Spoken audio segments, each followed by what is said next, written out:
Welcome to Kyla Live, and my name is Kyla McKenzie, author of My God is Awesome by Kyla Monique McKenzie, illustrated by Jan Vivi Yotes. And I will be reading today Ron's Big Mission by Rose Blue and Corinne J. Naden, illustrated by Don Tate.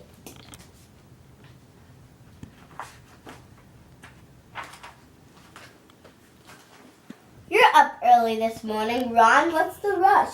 Asked Mrs. McNair. Come and have your breakfast. I made some oatmeal. I have to go, Mama, said Ron, tying his sneakers. I have something to do this morning. You always have something to do, said his mother with a smile. Just be home by lunchtime.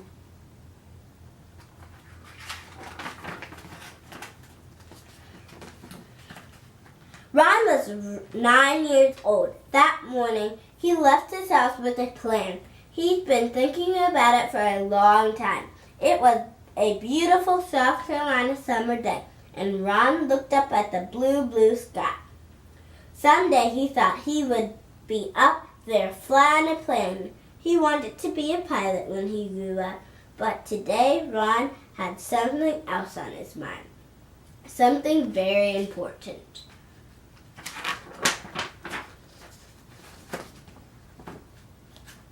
Ron walked down the street as fast as he could. He didn't want to be late. Hi, Ron, the grocer called from the front of his store. There you are, just in time for donuts. Morning, Mr. Douglas, said Ron. Thank you, but there's some place I've got to be. And Ron kept on walking.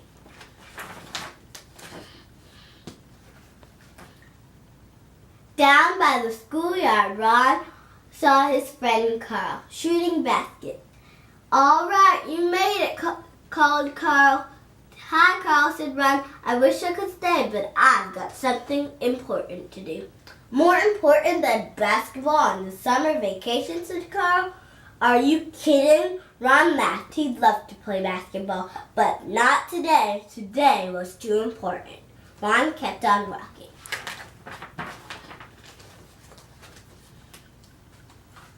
When Ron got to the Lake City Public Library, he stopped. This was it. He was hot from walking so fast, and he was nervous too. He took a deep breath, lifted his head high, and went inside. Mrs. Scott was busy getting ready for all the people who would be using the library today. As the head of library, she had to make sure that everything was neat and orderly. Mrs. Scott looked up to welcome her first visitor of the day. She smiled as Ron walked in. He was her best customer.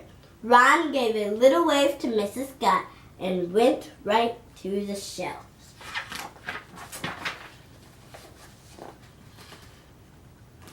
It took a while to find some books. He always looked for books that showed children who looked like him, but that was hard. There were not many books about black kids on the shelves. At last, Ron found some books on airplanes. He took the book and started to walk to the front desk. Ron felt nervous and his hands felt a little sweaty, but he knew what he wanted to do. Miss Fielding, a white lady, who was often in the library, stopped him. You can give me the books and I'll check them out for you, Ron, she said gently. No thanks, Miss Fielding, Ron said. I'm going to do it all by myself. But Ron started to stay. Ron was already on his way to the front desk. He put the books on the counter. I'd like to check out these books, please, said Ron. The desk clerk didn't look at him. Didn't you hear me? Ron wondered. Ron knew what he had to do. He jumped on the counter. He wanted the desk clerk to know he was serious. "I'd like to check out these books," he said quietly. At first, the desk clerk and Mrs. Scott just looked at each other. "You know you can't check out books, Ron," said Mrs. Scott. You can read them here. That's the rule. Only white people can check out books from the library." Ron looked at Mrs. Scott and the desk clerk politely, but he would not budge. "I always read them here. Today I want to check them out," said Ron. Mrs. Scott and the desk clerk did not know what to do. Ron wouldn't get off the counter. People were staring. Finally, the desk clerk called the Lake City Police. 2 policemen came right over. Let someone check out the books for you, son," said one of the policemen. "You know the rules," but Ron just shook his head. He would not budge. Now Mrs. Scott called Ron's mother. Mrs. McNair came to the library very quickly. "I know how you feel, baby," she said, "but you have to follow the rules." "I can't, Mama," Ron told her. "It's wrong. The rules are not fair. Why can't I check out books like everyone else?" No one said anything. Not the desk clerk, not Mrs. Scott, not the policeman, not even Ron's mother. Mrs. Scott looked at Ron. She thought about all the times that Ron came into the library and all the times he sat at the tables for hours looking over so many books. He was her best customer, and she knew what she had to do. Mrs. Scott walked back into her office and started writing. Ron wondered what she was doing. Mrs. Scott returned and handed Ron a library card. His library card. Ron looked at Mrs. Scott and smiled. As he jumped to the floor, he thought he saw her smile too.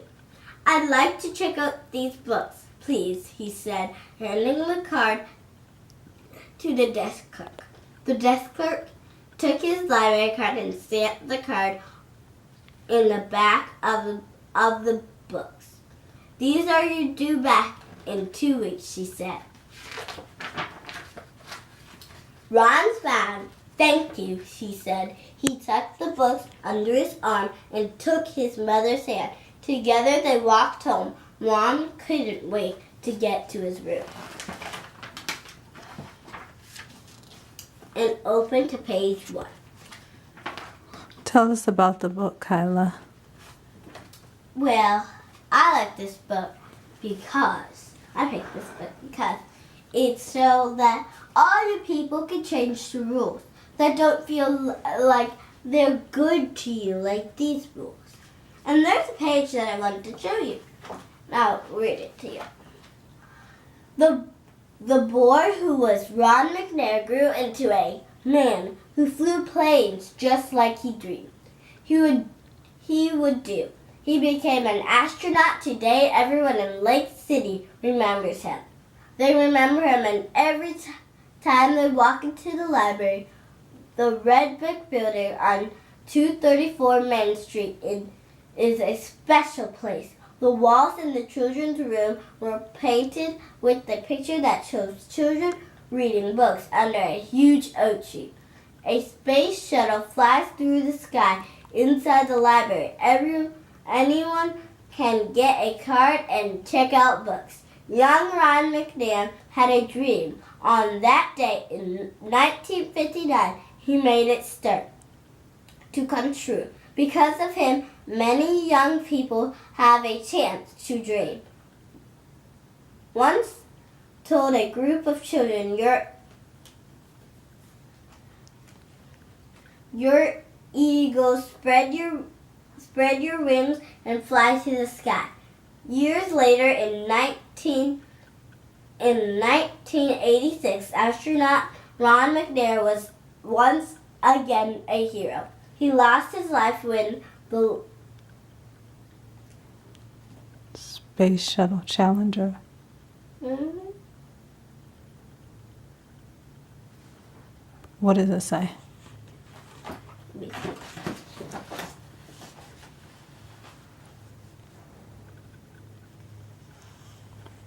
Let me see.